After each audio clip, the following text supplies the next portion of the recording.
Welcome to Untamed Blossoms, the podcast where we celebrate the untamed journey of womanhood. Here, we tell the stories of incredible women who have embraced their authenticity, inspiring others to do the same. From entrepreneurs to artists, activists to adventurers, we share triumphs, challenges, and the beauty of self-discovery. These are the stories of women blazing their own trails, breaking free, and blooming unapologetically. Join us to connect, be inspired, and celebrate the power of women's stories. Together, let's rewrite the rules and embrace our wildness.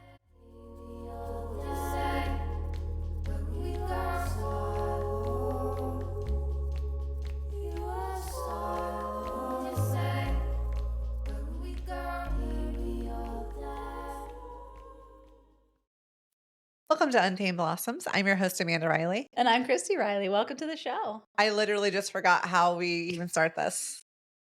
This is vacation brain at its finest. But you look very tan. Oh, look how tan I am. You look great.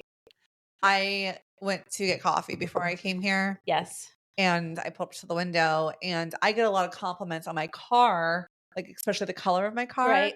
People are always like, oh my gosh, your Jeep's so pretty. Jeep. Beautiful. Everyone's just always like, so cute. I'm like, well, why do you think I bought it?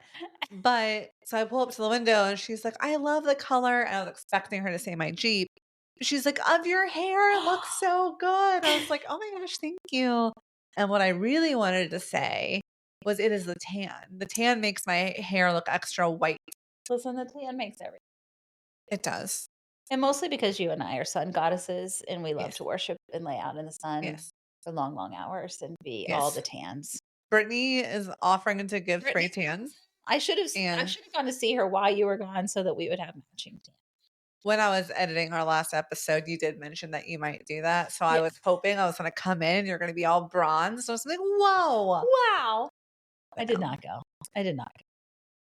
While I was on vacation, I saw more dolphins this time than I've ever seen in my whole life. That's fantastic. So many. I don't know if it was just like the water was frigid, but allegedly per science, it was warmer than normal. And so maybe that's why, but we saw You're in Florida. So many. Yes. Just to give everybody context. Yeah. The Gulf of Mexico is where we were. And there were just so many. I couldn't believe it. I was shocked. Yeah. And my friend took us out on her boat. Shout out to Captain Jamie. And we went to this cute little restaurant called Ben's. And it was right, just like you pull your boat up. Right. Restaurant bar, right? Love those. Those are my favorite. Oh, it's so good. Yeah, those are my favorite. And then we just saw like a bunch of little baby dolphins. And it was just, there's nothing more magical than going out into the Gulf and being surrounded by a pod. By a pod, I mean 30, 40 dolphins. And all the babies and they're just frolicking together and it's magical just to sit there and watch them. I sat for hours and watched. We got in the midst of one day and it was so cool. They're just sea life also is just wild. I mean, Noah caught a lot of fish. He got a lot of shark actually. And no, he's gonna be mad if he listens to this. It wasn't a pompano, but it's related to a pompano. And they look just alike, basically, and so whatever. But he caught a lot of colorful fish, y'all. That's really so they were beautiful. Yeah, they were beautiful. All the pictures are so great. I'm so glad you released them back. But I'm gonna take a hard right. However, I saw on my science page that I follow on Instagram that they have discovered all these rings in the bottom of the ocean floor. Did I send that to you? Aliens, y'all. So you're telling me we got crop circles. The equivalent of a crop circle under on the ocean floor. Yeah. Mm-hmm. Those are aliens. Yeah. Duh. Also, have you ever seen a squid? That's an alien. For sure. An octopus. Like we went fishing and 2 years ago on a boat and the guy caught us bait before we got on the boat. Yeah. He was like, I actually caught a squid if you want to look at it. It's like clear until it's around something else and it's a different. That's an alien. Yeah. You're not telling me those just came of this earth.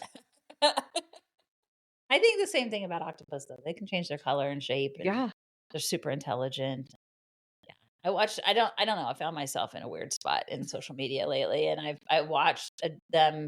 I didn't even know that this was a thing but there are ships that take these giant animals onto their ship and wash all the barnacles off of them and like save them and then put them back. And so it was a giant squid, which is the most humongous thing I've ever seen in my whole life, Yeah. on this giant ship being all debarnacled. And then it gets off and then it kind of held on to the boat, which it literally looked like a kraken. Like it could have just taken it down at any moment when we think we're almighty and powerful, like this thing could capsize this boat easily, Right now. like right Yeah. now. And it kind of held on, but was like very gentle, like, thank you. You're telling me the moment we start talking about aliens, the tracker on the camera turns on out of nowhere. Yeah, you notice we switched positions because I'm assuming you're going to edit most of what just happened. Yeah, out. I'm going to edit all that out, but that was a wild. Suddenly the camera just started tracking me and got Amanda out of the camera angle, which we've never had the tracker on before. So that's bizarre. Huh.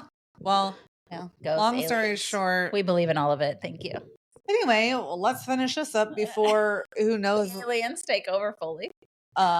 Today we have an awesome guest, Teresa. She was in sales for a really long time and then in her 30s decided, no, switch gears. It's not for me. Right. Going into therapy. Yeah. And she combines therapy with astrology, which, we love. We said that together. I love that. We love. Yeah. So really We're excited to talk to her. She's in Denver, Colorado. Yeah. So So we'll be chatting with her via Zoom and can't wait to talk to her about how she has married those two things together, astrology and therapy, and which is a lot how we experience human design with Sarah. So it should be a really interesting conversation. I'm excited to find out what her astrological sign is. No. And hopefully we have another Sag queen. We've had a lot of Sages on the show. We have. So 3 that I know of. Yes. And not including you and me as a rising. Right. So 3 additional. That's crazy. 3 additional. Yeah. Yeah. We've been surrounded by Sagittarian energy. One might say we attract it. We definitely do. So without further ado, y'all. Hello, Teresa. Welcome to the pod. How are you? Good. How are you guys doing? We're great. We're happy to meet you virtually. Oh, thank you. This worked out so well. The moon is in Scorpio today, which is my 10th house of career and public image. So let's do it. I love this. That's awesome. I love this. Okay, so tell us your sign and your rising. Tell us all your things. Oh my God. So proud of you. Thank you. We rock that around here. So I am an Aquarius sun, Cancer moon, Aquarius rising. Ooh. Yeah. So I was actually curious about you guys and what your signs are. You go first. I'm a Sag with a Cancer rising or a Cancer moon. I am a Leo sun, Sag rising, Gemini moon. Fun. Yep. Lots of chaos over here. Lots of emotion on my end. I'm very an emotional girl. I also have a Cancer moon sister. I hear you. Yeah. Yeah. All the emotions all the time. My Gemini moon won't allow it. I'm like, we gotta switch gears before things get too serious. Well, you know what? You got to talk it out. And anyone who knows you got to talk it out. Say, this might not even apply to you, but I got to talk it out. Yeah. And it's funny because I do love talking. Obviously, I have a podcast, but my Leo sun, like I don't love taking advice. And I'm a Sag rising. So I'm like, also let me just do what I want, but also listen to me. So your moon is in Gemini and your Sag is rising? Mm-hmm. Wow. Yeah, that's like super curiosity to just know all the things. I want to learn that. And boy, do I do it. I have a garage full of things I've started. And I was like, oh, I want to start making this thing. So I'm going to buy literally everything that is involved in this activity. And then like a week later, I'm like, okay, that was fun. I'm over this now. So we're similar in that way, only because of my Sag period. I like all the new things. Chaos. Is that Sag sun? Chris? I'm a Sag sun, Cancer moon. I don't remember what my rising is. It's not in front of me right now. I don't remember that. Wow. I should know that offhand. That's okay. Yeah, but I don't. I want to say Aries, but I'm not sure if that's true. I highly doubt that. I doubt that. No. We can definitely do like a separate one where I do your signs and give you like a little month ahead because I love that stuff. Oh, that would be great. That would be great. Yeah, we love all the things astrology, all the things human design, any way that you can take all of this science to make it impactful in your life, we're here for it. So rock on, girl. So Love that. I know you incorporate a lot of astrology in therapy. So before we head too far back, can you tell us a little bit about how you kind of married those two? Like those are, I think people would think are a little opposite. We know they're not, but Correct. love to hear from you about that. Yeah, thank you for asking me because there are people that are like they absolutely hate astrology, right? Mm-hmm. Hate's a strong word, but they're like, "How dare you?" But they love me as a therapist. And they say, "We don't want to do astrology. I don't need that tea." And then I have ones that are like, "No, I'm literally here for the astrology." And so I studied astrology since I was 17. I was at a party once and I found these parents' library. They had an astrology book, and I was like, okay, this is so much more interesting than talking to my friends. And I just fell down a rabbit hole. So it kind of really saved me for my young adult years. Okay. Astrology did. And my aunt, who is like a real like guru astrologer, like back in the day, it was a class in her college. She taught me about astrology. I was like, why are all these people dying in my life? Like at just like a young age. I was like, why am I different? And she's like, oh, your chart is full of 12th house. It's full of the 10th. Like you need a creative outlet. Like that's what you're going to need. So I was like, okay, that's interesting. And then you go to college and you're like, what the hell? Right. And then you leave college and you're like, what the hell? So one of my favorite demographics is young adults because there's so much like, what am I doing with my life? And astrology really helped me with that. And then in 2020, I went to school to get my master's to be a therapist. Wow. So I was like, this is great and all. Love the title of a therapist, love working with, high acuity type of patients, more severe patients. And I was like, but they need to know that they're just going through a transit, right? Like not everyone, but really, I was like, "You need to know this is like a 3-year thing and they're going to be okay." Yeah. Yeah. Wow, that's beautiful. That's a great way to look at that. So, I mean, you could say it's astrology or you could say, it's time and timing, but like if you just pull up your chart, you could be like, "Oh, okay, I'm being tested right now with finding a sense of home in myself." Or for all the Virgos, past 2 years, I'm being tested in my relationships big time. Like you could just I don't know, it's like a roadmap that, is super helpful. Yeah, totally. Having my Venus in Virgo, I can hear you on that one, the dusting part. So Well, my husband's son is Virgo, and literally every relationship has been tested, I think, except for ours. yeah. Like, but all of his external relationships have been really in turmoil. So, Over the like, past year and a half. yeah, like really looking at all of them. His relationship with business, his relationship with people, his relationship with like all of it. Yeah. Yeah. I know, I obviously say that I'm engaged to a Virgo, so I'm like, obviously, a lot of my clients are Virgos right now as well. I'm like, "Y'all are gonna be okay, you're just being tested on building a foundation." A lot of the times, we're just being tested on, like, the universe is asking you, like, "Commit harder." If you really love something, commit harder. If you don't, shit Let are it gonna go. hot Right. hmm type Right. of energy. So Exactly. you mentioned your aunt a little bit in her kind of involvement in astrology. So tell us a little bit about growing up and the family dynamic and how you navigated that, especially with someone who was in tune to these things. I'm just laughing because I'm thinking about, like, my 4 siblings and my parents, and I have been talking about astrology forever, and they hate it. They hate it. They hate it. They're like, "OT, like, you and your wacky astrology." And that's been a lot of my life, doing things where people were like, "No, this isn't gonna give you money. No, you make no sense. Make it make sense," right? Like, God, just not being understood. And so my aunt, um, was the one, and those are my step siblings. So my real dad, my blood family in Wisconsin, uh, they're just very creative and very open-minded. Um, and they really encouraged me to kind of just like believe in it and have faith and it's just nice to have someone who knows what you're trying to study. Like if something were to happen, I'd call my aunt, she'd be like, "Oh, yeah, I mean, Leos are your good luck right now. Like find a Leo in your life." And like at that time both of my bosses were Leos and I was living in Utah and it was just like I don't know. Yeah, growing up, family could care less about astrology. It really like fell into my bones in 2020. Okay. Wow.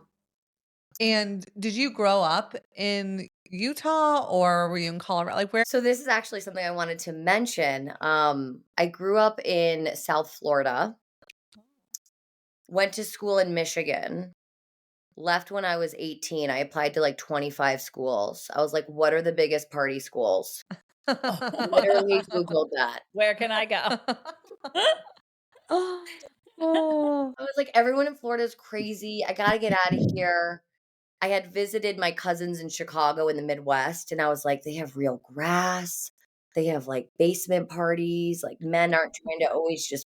It's just growing up in South Florida is crazy, and I write about that in my book. It's just a different lifestyle. So, went to school in Michigan. After Michigan, I went to LA, tried to do stand-up comedy, be a famous actress. Love that. Girl, I mean, people say, "What?" I swear oblivion is bliss. Like, I didn't know that I was, like, making no sense at all. I love that you made a choice. And you were like, "You know what? I'm gonna give it a whirl." And you went. You didn't talk about it. You should that's cool. I think that giving ourselves credence and permission to do those things, even if it doesn't go anywhere, I can promise that you probably look back at that neck of your life and say that segment and be like, "This is what I learned about myself." Yeah, I love you for saying that. I've recently talked to my own therapist about that. I'm like, "I've just failed so many times.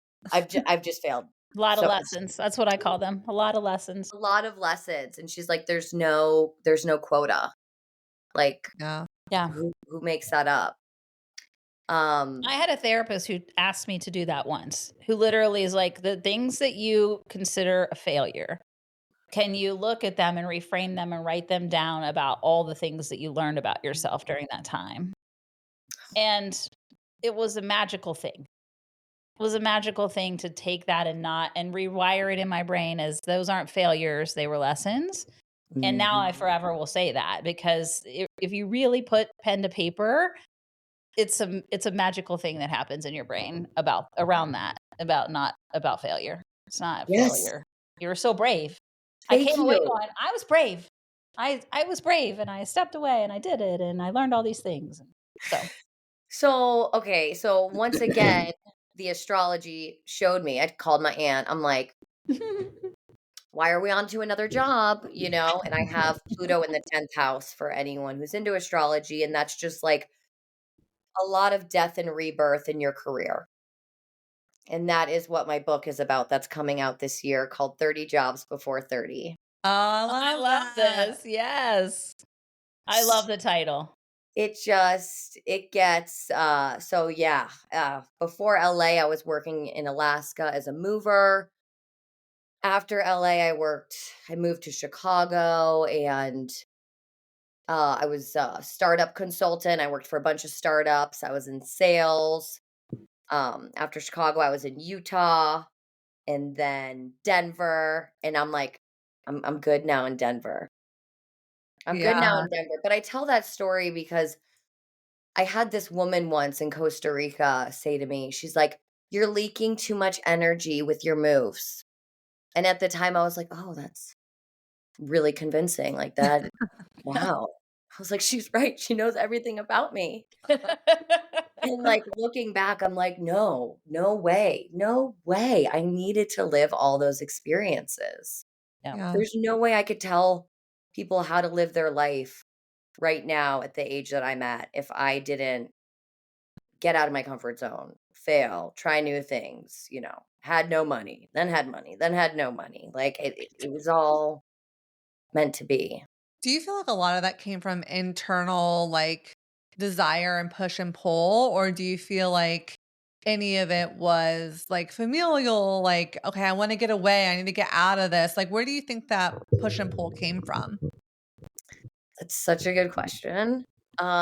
Because my 4 siblings, they are all married with children in the suburbs, and I always beat myself up about that. I was like, "God, I should be doing that."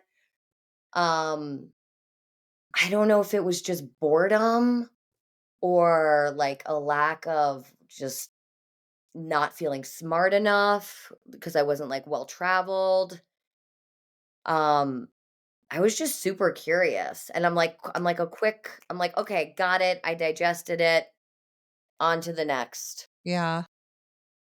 It also sounds like you have a healthy relationship with change and risk, and I think a lot of people stay where it's comfortable and safe, and when you have a different relationship with those things, it allows you to be free.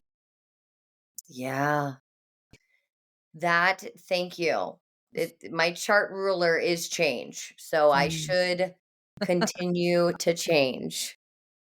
But, yeah, I was just like I was in sales for 10 years, getting that paycheck, selling out for that paycheck, and then I would go and do a really spiritual job for a year, and then I'd be like, "Oh, I'm running out of money, gotta go back to corporate America, put on my tie, and, be the sales girl, schmooze 'em and dine 'em," and then I'd be like, "Okay, this is burning my soul. Gotta go work at a rehab," which wasn't, moved me into my therapy career, but, like, yeah, it was, like, never settled, and now I'm like, for the past 2 years, I'm like, "Yes, this is where it all was meant to lead me." So tell That's us about the awesome. rehab. That's super Yeah. interesting. How did that spark your desire to want to be in therapy? Well, there is a fair amount of addiction in my family. Um, so it was always just I mean, and I write about this in the book, like, my mom was taking me to AA meetings when I was 10, Mm. and I was just like, "Okay, I don't wanna be here." Like, it's a very almost desensitized type of behavior that comes from being around it, so much. Probably also, like, comfortableness to it. Also, it's, like, all in my chart that I'm just, like, really comfortable in that type of setting. Um, so where was I? God, I was living in Utah at the time. I was, like, burnt out from living in downtown Chicago doing sales. I was living in Utah working at an art gallery and then working at a rehab. And I was like, I want to get my master's. I want to be a therapist. And my dad at the time, he's like, why don't you go work at a rehab first and see before we spend, 80,000 on you to get your master's. And I was like, okay, fine. And I walked into every rehab and I was like, I need a job. I'm going to be great, blah, blah, blah. Um, because I had already gone to nursing school twice. Mm. Oh, okay. So my dad's like, let's try Wait. it out, T. That's what I'm saying. This is why I need young adults to be like, your purpose is exactly what you're doing right now. Yeah. Yeah. Yeah. It's Yeah. nothing more than what you're doing right now. The purpose is the journey. We say that all the Yes, time. I love that so much. Um, so yeah, I started working at this rehab in Utah, and like there's not a lot of staff in Utah. So they put me in charge of a lot of things that I probably shouldn't have been in charge of. Gosh. Like I got in trouble a lot. I always get in trouble. It's in my chart. Whatever. But I just loved it. I just loved just the raw authenticity of people coming in and being like, this point in my life sucks right now. And then just seeing them even like 3 weeks after being like, "Oh my god, like, I got this, like, life is great."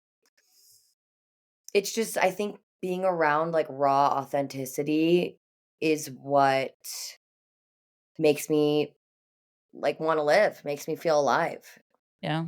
It's a far cry from sales. Oh my god, I always got in trouble in sales. They're like, "You're on the phone for too long. It's supposed to be a 20-minute call." And I'm like, "Where'd you grow up?" Tell me about that. Tell me about yourself. You're like, I'm interviewing you now. But then I will say, I still didn't trust myself enough at that point because the money wasn't there. And I don't know if anyone else can relate, but I had to move from Utah. My parents sold their house there and they were like, go to Denver. I had a lot of friends in Denver from Michigan State randomly. I was like, I don't want to live in Denver. There's too many buildings. Ugh, I don't want to live here. And I said to my therapist at the time, who's still my therapist, I said, what if I don't have enough money?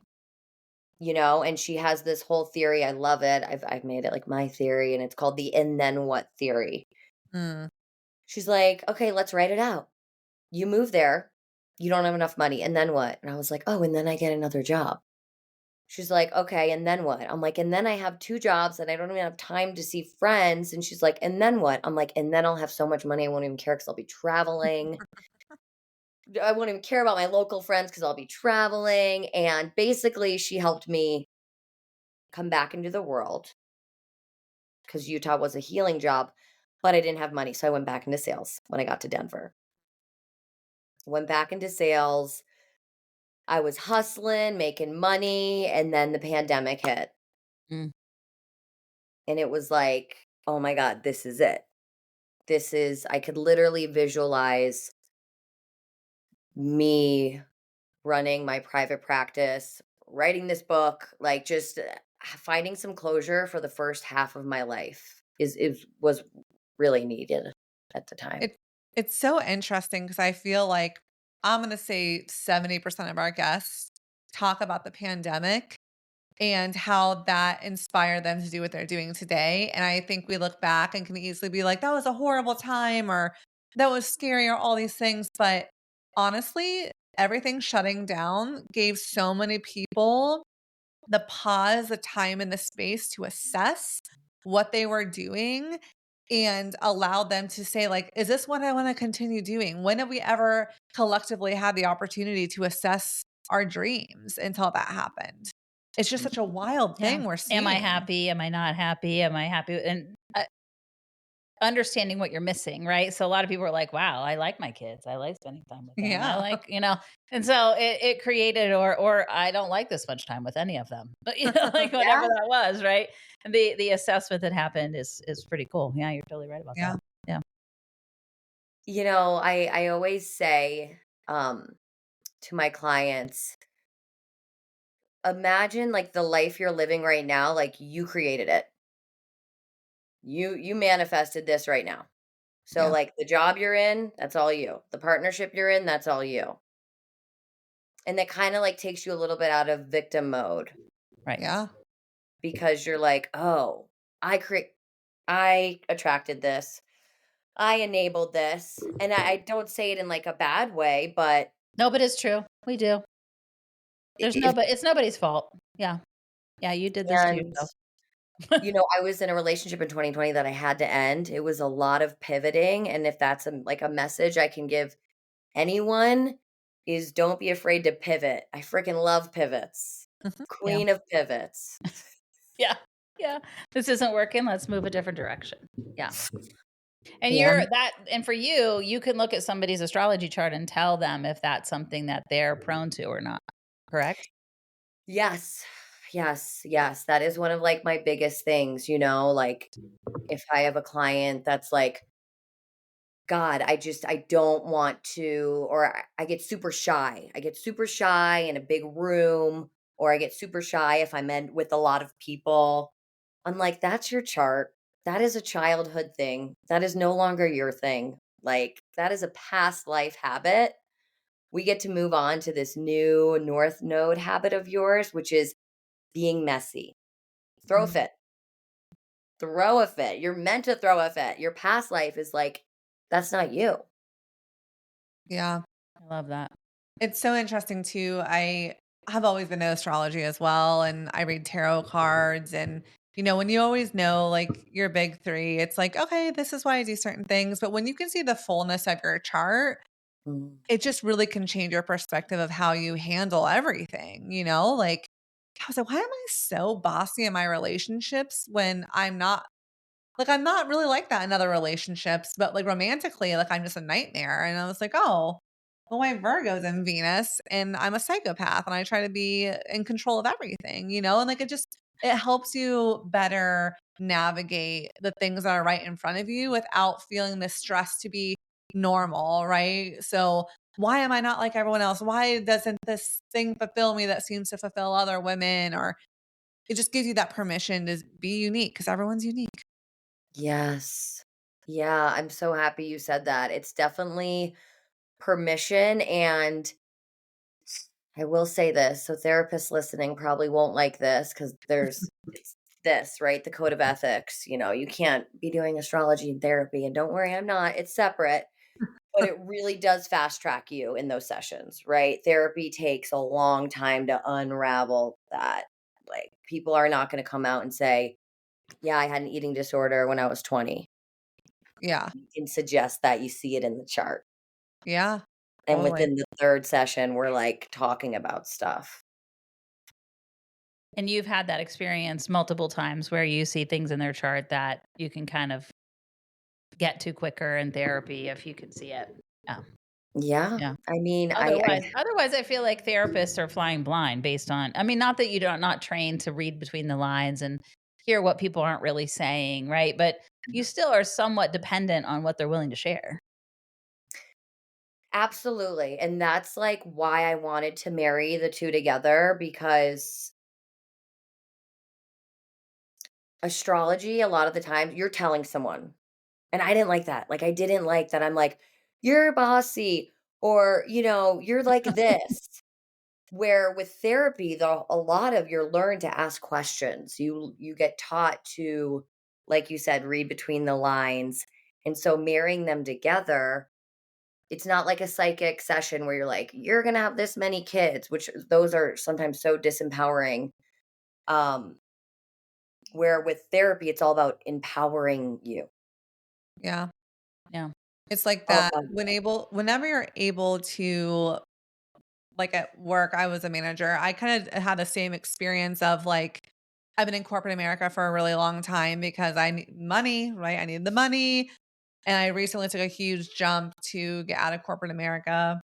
Of course, started the podcast and I'm doing a lot of other random things. And there's always that pull to want to jump back to where it's safe and where it feels comfy. And that's definitely in corporate America for me. But it always gets us closer to something else. And what I realized was being in corporate and being a manager of training and hiring new hires, I spent a lot of time getting able to know people and asking probing questions and asking behavioral based questions to really understand why an employee was doing something.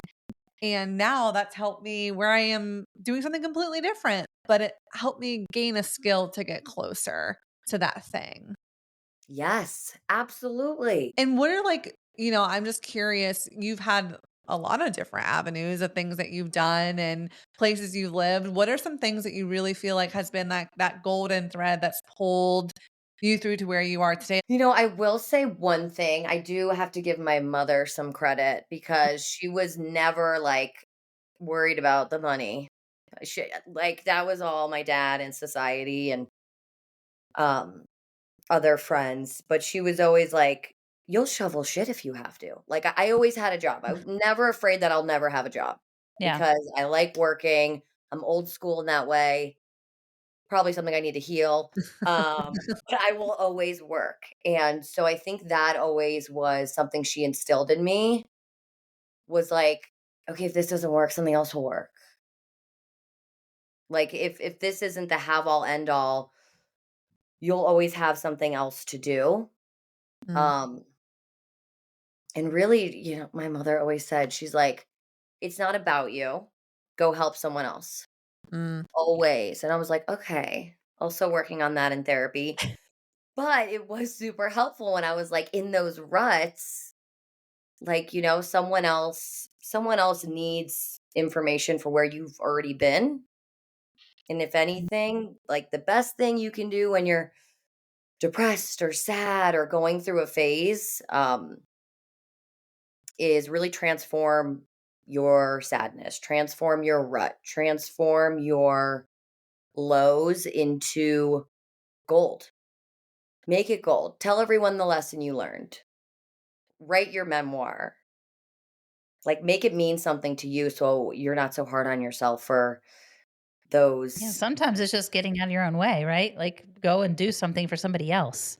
Get out of your own mind and go and help somebody else. And so when you take yourself off of the wheel and make it about somebody else for a little bit, it gives that mental break that you need sometimes for clarity, I think, is just going, that's, and that's what she was saying, right? Just go do something for somebody else. Go be in service.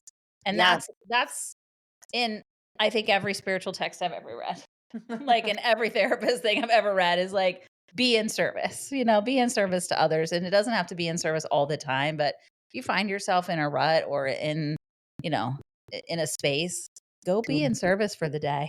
Go spend some time at a homeless shelter or, a soup kitchen or, some other place that people are surrounding you that makes your life a glaring gratitude list.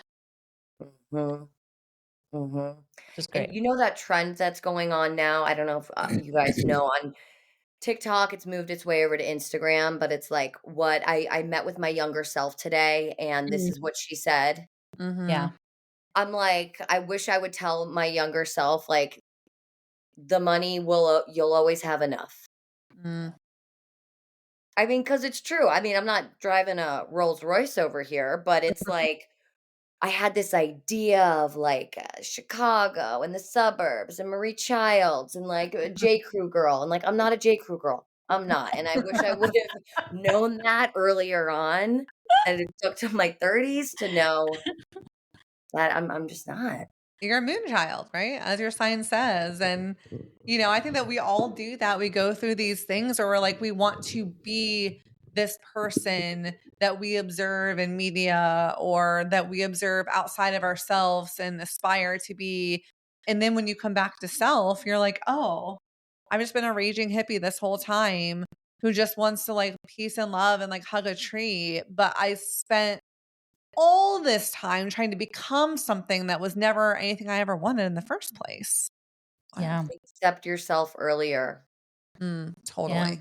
Which is why we started this podcast, right? Letting people discover themselves through other women's stories because we have found a common thread amongst us all is whether it's societal norms, whether it's listening to our parents or our family or our peers that has just beaten whatever our shining unique light was out of us.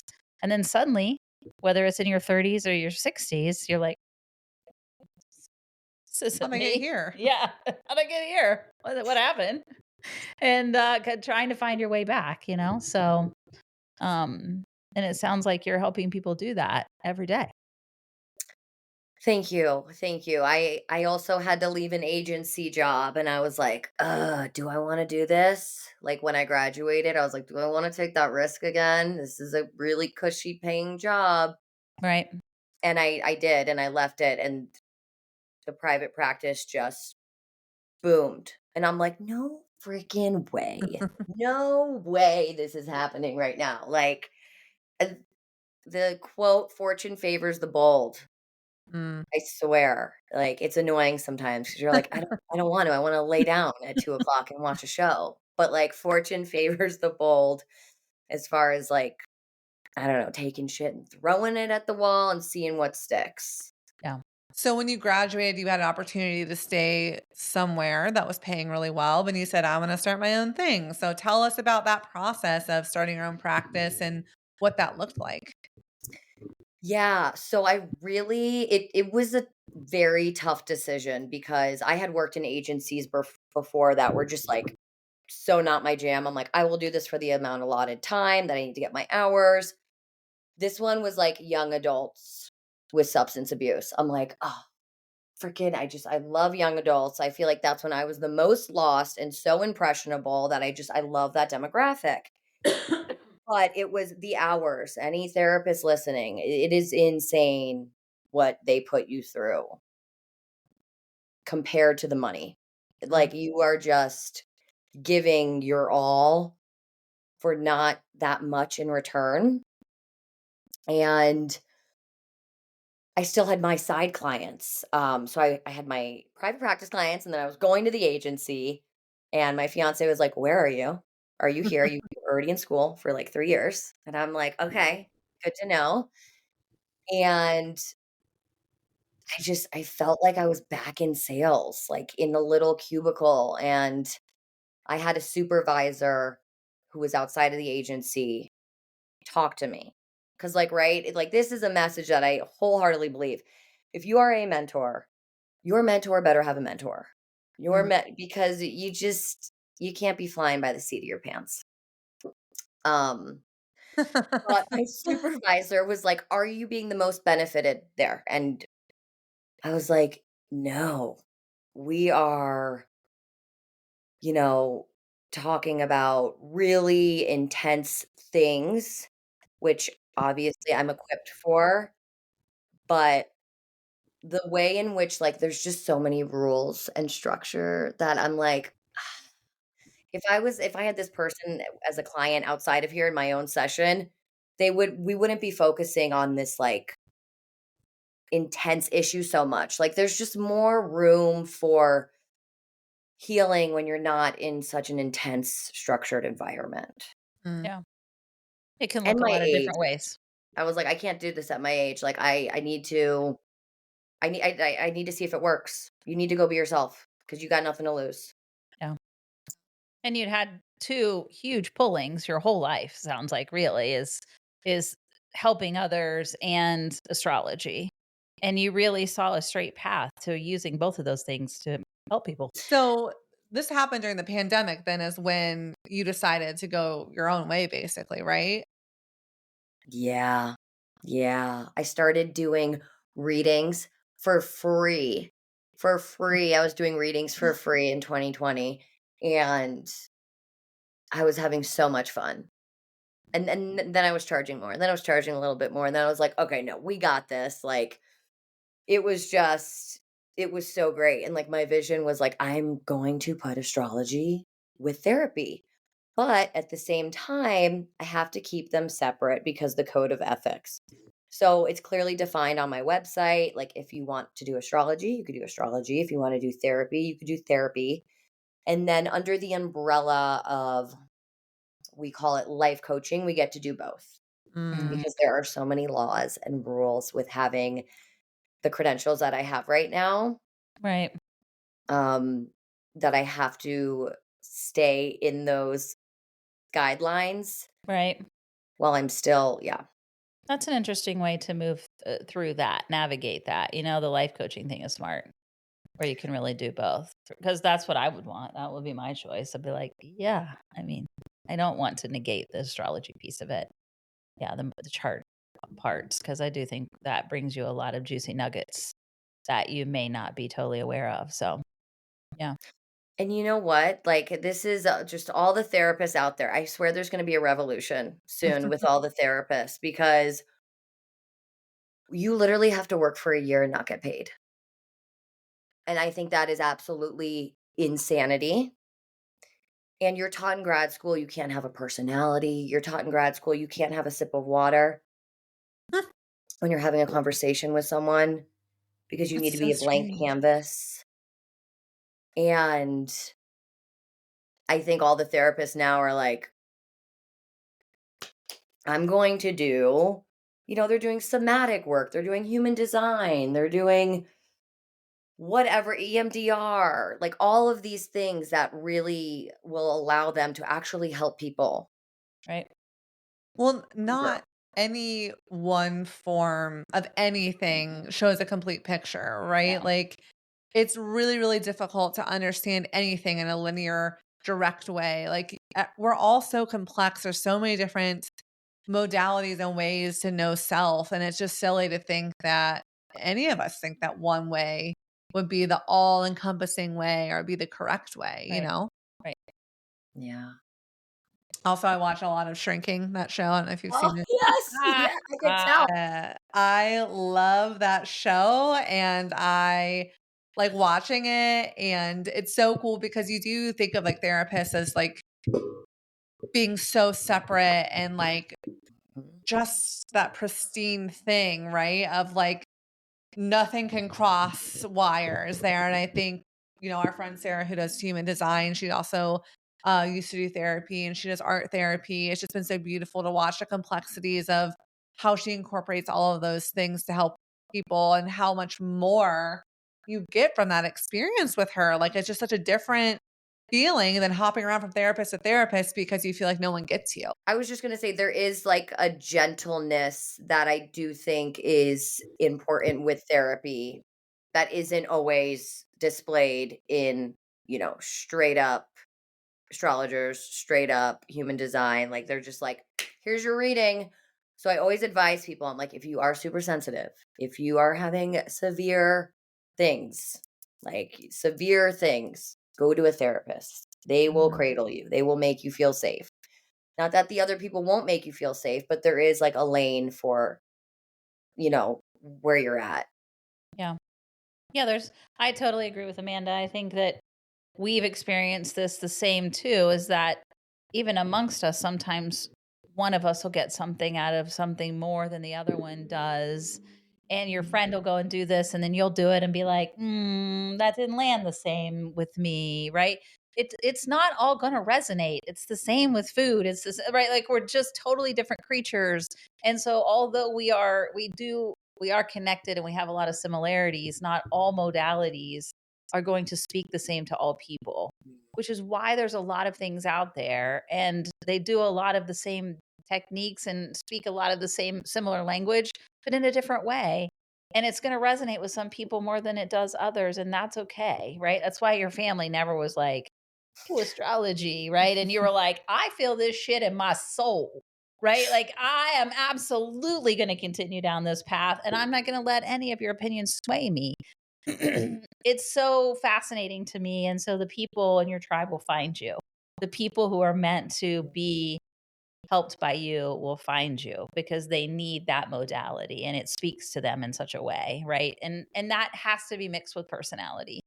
I will say that every therapist I've ever gotten anything from, I also really connected with them personally, and not in an inappropriate way, but I felt in order to feel safe, you have to feel seen and you have to have a certain personality. And so my adult children have been searching for therapists recently. And they'll go and they were like, I left there and I was like, nope, move along. Like as soon as you leave there and you're starting to tell me about your experience that's not great, that means it's not the right person. Right. So just keep going and it's like an interview until you find that person that makes you feel seen and safe. And Yeah. then your therapy is going to be effective. But if you stay with somebody who makes you feel uncomfortable from the jump, it's not the right person. And that's not to mean that they're a bad therapist. Right. It's just not the right match. Right? Would you agree with that? No, you're right. I'm actually laughing because I have like a 6-session minimum policy I do Yeah. with people because I give them a full 30-minute consult because you'll know over the consult if it's a good consult. And then you are supposed to get uncomfortable, but when you start to get deep, you're not supposed to be uncomfortable. I mean, like right off the bat, you're just Yeah. coming there, to an unbiased party. Right. Just word vomit. We don't care. No, these people are not doing pre-screenings. So this is literally their first meeting. So they're not interviewing them on the phone. It's just it's someplace you just call and it sets up. It's something through their insurance or whatever that is, right? And you're just it's a blind date. And they don't get the chance to talk to them. And then their first, and I'm really trying to make my girls lean into their gut and be like, listen, if you didn't feel it when in that session where you're just getting to know each other, most likely you're not going to feel it 3 sessions from now. My mother started putting me in therapy in 8th grade. Mm. I was a hyper kid, back then they didn't know what to do with you. Maybe they did, but my generation, I don't think they knew what to do with you. And I just love to encourage people, like, don't be afraid of therapy. Like, literally, like, you need an unbiased opinion in your life, because you're going to go to your friend. She's going to tell you what you want to hear. You're going to go to your partner. He's going to do, what is beneficial for both of you. But like, you need an unbiased party in your life that you can compartmentalize your shit. Yeah, Totally. I agree. It's honest. Therapy is great for everyone. And so what made you decide then to write a book? Oh, geez. Well, I had to turn my pain into pleasure. I was like, Mm. what are all these jobs for? And the book is for young adults. Like, all I heard from working at the young adult thing was like, I don't know what I want to do with my life. I just quit this job. And like, the book is literally like, okay, it's time to move on. You've learned what you had to from that job. Take that lesson. Each chapter has a lesson learned, Love that. which I think is like helpful, because we don't reflect on how much we've accomplished. We don't reflect on how much we've learned. We don't reflect on how much we even did this morning already. Great. Mhm. So it really was closure for the first half of my life, is what I needed, in like, and just like sharing with young adults, like, it's okay to not know. Yeah. Amen. And what did you learn just like specifically from the writing process, right? Like I know I have some friends that have written books and I know that in and of itself is a learning thing that happens. Like you learn something about yourself when you decide to write anything. So far, what has the process been like? It started when I was living in LA doing stand-up comedy, and I had to write my own jokes, and like, my whole shtick was making fun of my parents' country club lifestyle. And they had like 5 kids, and like, we always say like, where were our parents? Like, we don't know where they were. So I started writing about my family in my younger 20s, and like, seeing the comedy and humor in it. I was like, this is so dysfunctional. Like, there's a piece called Humor in Hospice. Like, it's just where everyone's just, it's a nut show. It's a nut show. So I started writing about it, and I was like, okay. Like, I knew I always wanted to write something, but like, Hollywood was just, I couldn't hang. I had 4 jobs.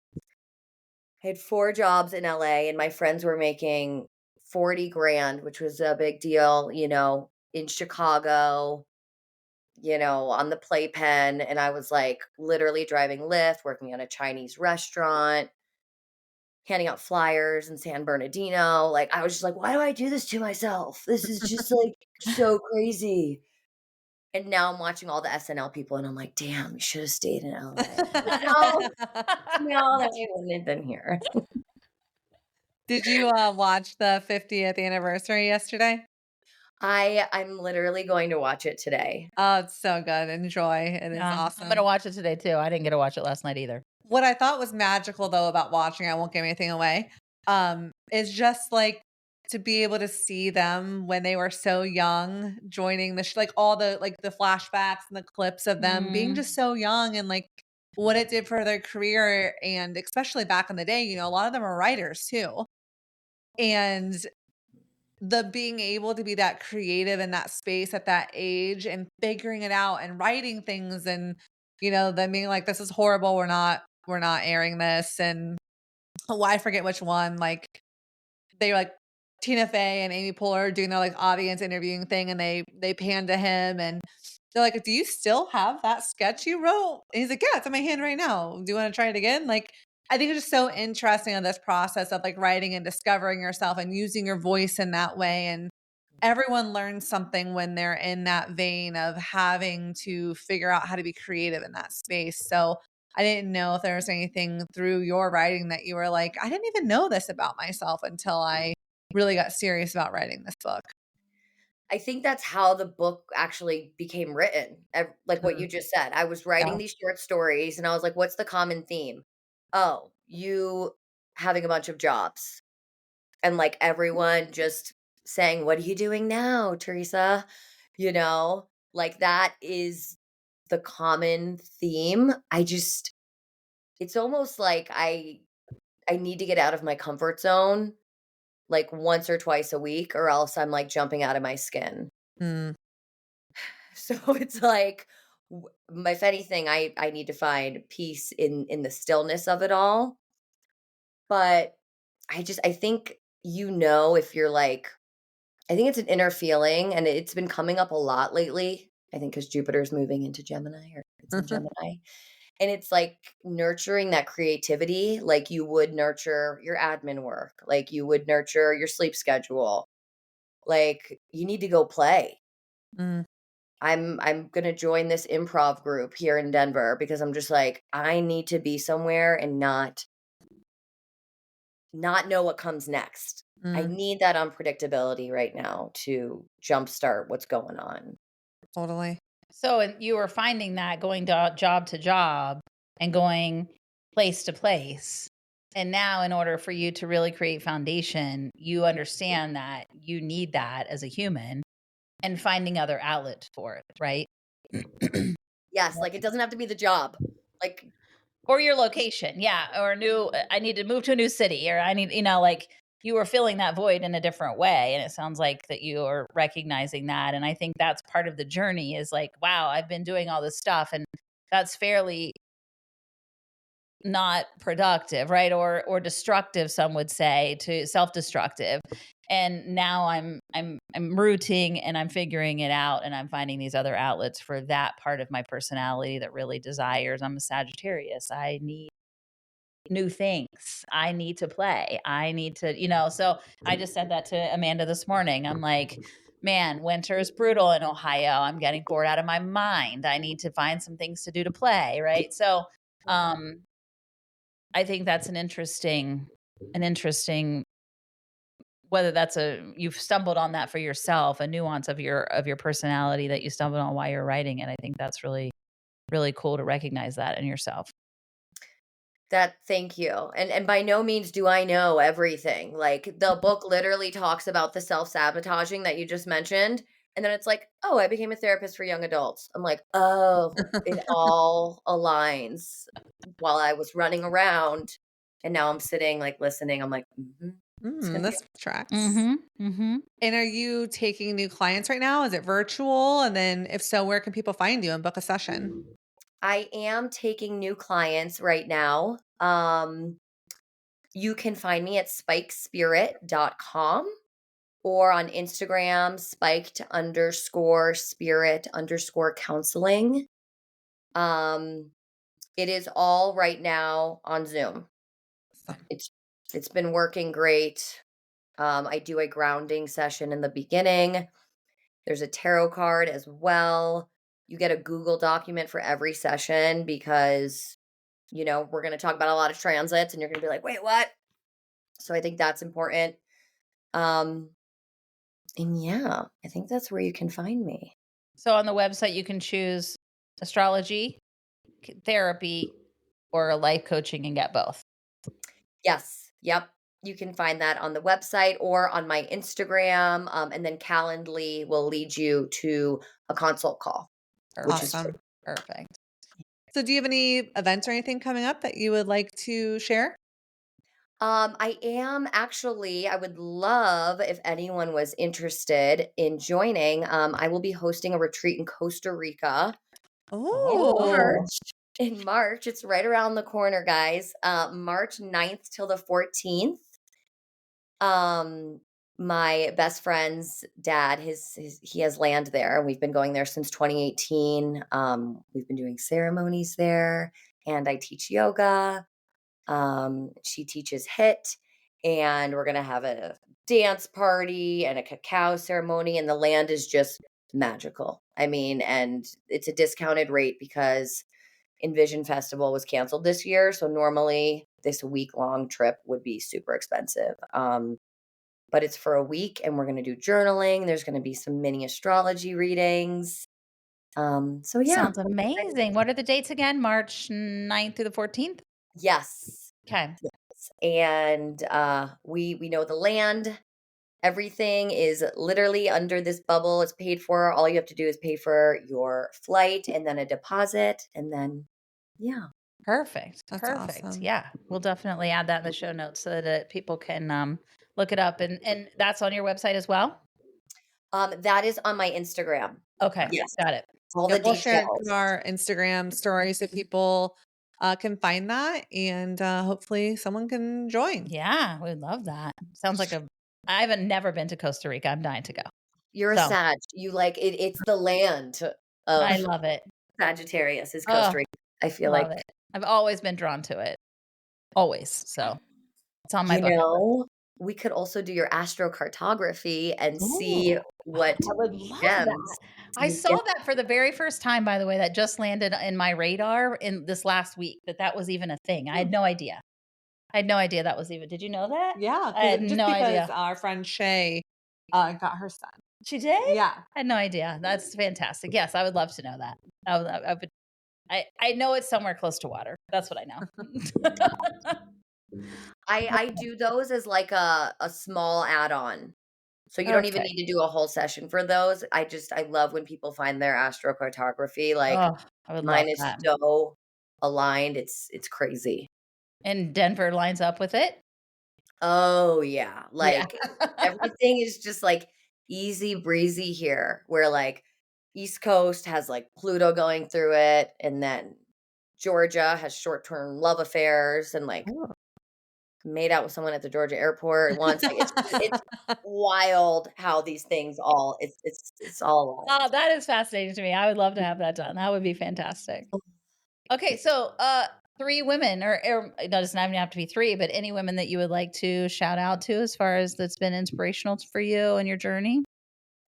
Um, okay, so this is funny. Gabby Bernstein, I love her.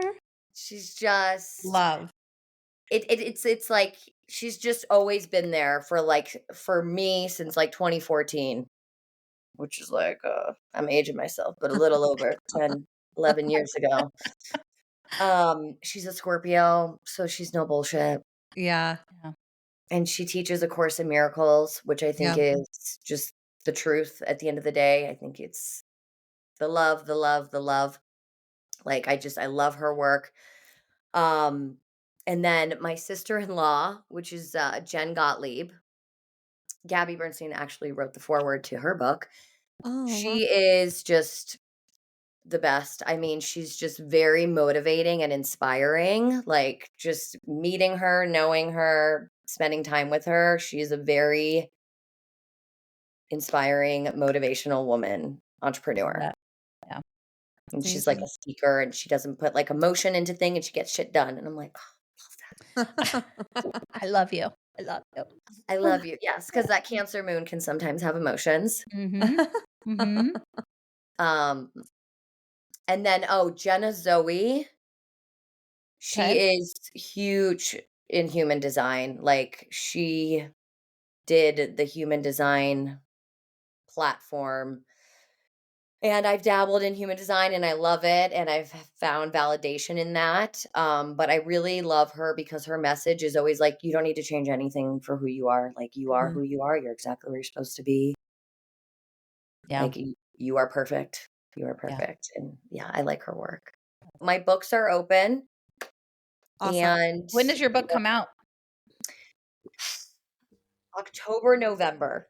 Okay. Oh, so exciting. Perfect. Well, I want you to let us know when your book's out so that we can promote your book for you. Thank you. And if you want to come back on maybe after it's out for a while, let us know how it's going. We'd love to hear from you, give some updates.